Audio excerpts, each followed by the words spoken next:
How's it going, everybody? I'm so glad you're here, and today we're going to be talking about the Fantastic Four First Steps, directed by Matt Shakman and starring Pedro Pascal, Vanessa Kirby, Joseph Quinn, and Ebon Moss-Bachrach. Against the vibrant backdrop of a 1960s-inspired, retro-futuristic world, Marvel's first family is forced to balance their roles as heroes with the strength of their family bond, while defending Earth from a ravenous space god called Galactus and his enigmatic herald Silver Surfer. So we're perhaps living in the most toxic time in history for superhero culture, as well as just MCU culture. Every single movie that's made in this godforsaken franchise now is trying to replicate the success of anything pre-Endgame, or some can argue pre-No Way Home.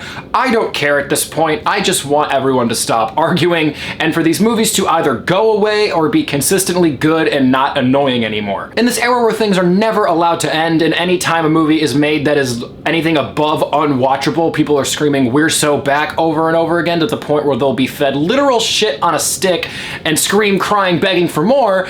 I'm always a little bit more skeptical when a film like this releases. Thunderbolts was actually pretty enjoyable. People weren't lying about that film being good, but also I currently see no possible future where Doomsday turns out anything better than garbage pail, trash scum, bottom feeder shit. They're filming without the script being finished, actors don't know if they're done or not, no one knows what the story is, they're recasting old actors as new characters, and then recasting old characters with new actors, and no one seems satisfied with any of it. No matter what they do, people are upset because they're just catering to what Reddit threads want and not to what actually will serve the story.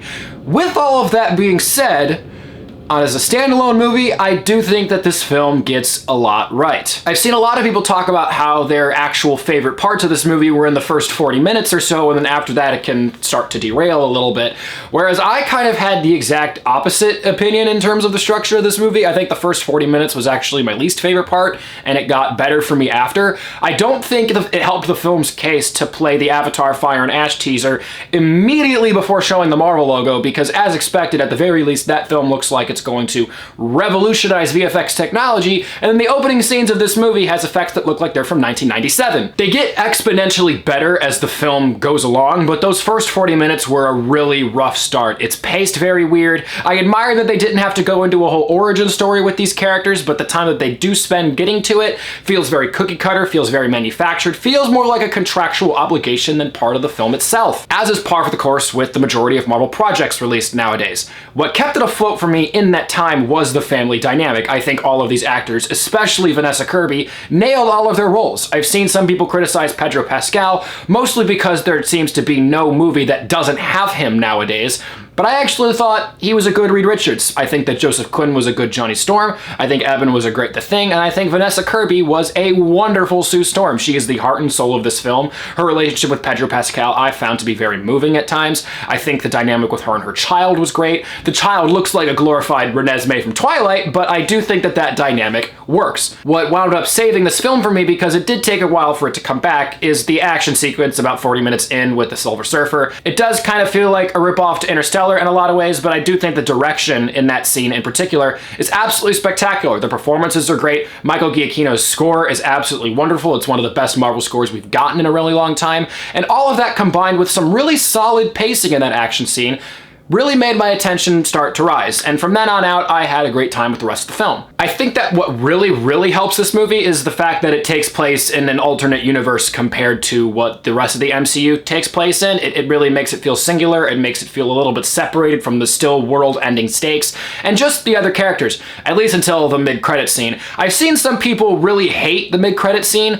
I don't really hate it, which is weird because I do hate the direction that it seems like the MCU was going, but the execution of it did, for a little bit there, kind of win me over, I have to admit. I've seen some people complain that it seems desperate and that they're begging people to crawl back to the theater for whatever slop they make next. I understand that sentiment, I'm just as cynical as everybody else. But personally, I felt no different than pre-Endgame end credit scenes that are teasing some big reveal. The vibe didn't feel that different to me. I'm trying to figure out why I like this, because on paper, I don't feel like I should have, knowing my own taste, but I did. I think Galactus and Silver Surfer as villains were both fairly menacing. They're not developed very well at all, but Julia Garner and Ralph Ineson listen, give great vocal performances, and the scale of Galactus is actually really, really cool. I watched this film in Dolby Cinema, not in IMAX, but even still, his scale compared to the rest of the city, compared to the rest of the characters, worked really well. I do think the final battle wraps up a little bit too quickly and a little bit too neatly, considering the stakes that this film is trying to set up.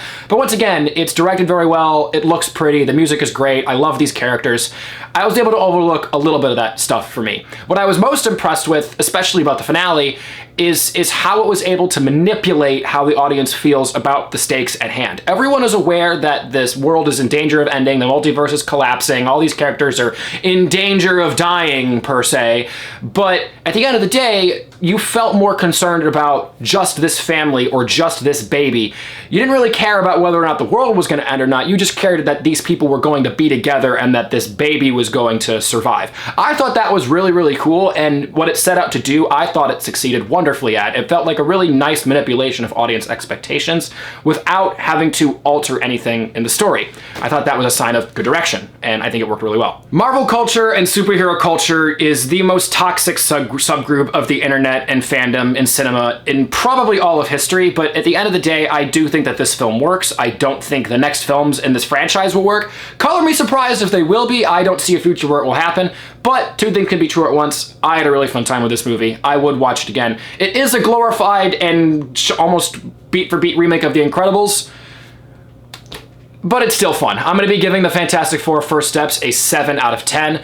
I know we're being gaslit. I know the next movies are going to suck, but damn it, if I did not crack a smile a lot during this, I'm sorry if I sound cynical. I know that if I'm not cynical, I'm setting myself up for disappointment again, so I'm just trying to keep my expectations low, which is sad, because I used to love nearly all of these movies. But you know, this is where we're at right now. Thank you guys so much for watching this video. If you've seen the film already, let me know down below in the comment section what you thought. What are your thoughts on the future of this franchise? Do you think that they're actually going to pull through and make a decent movie with Doomsday? Or are you with me in thinking that it's going to crash and burn beyond repair next year?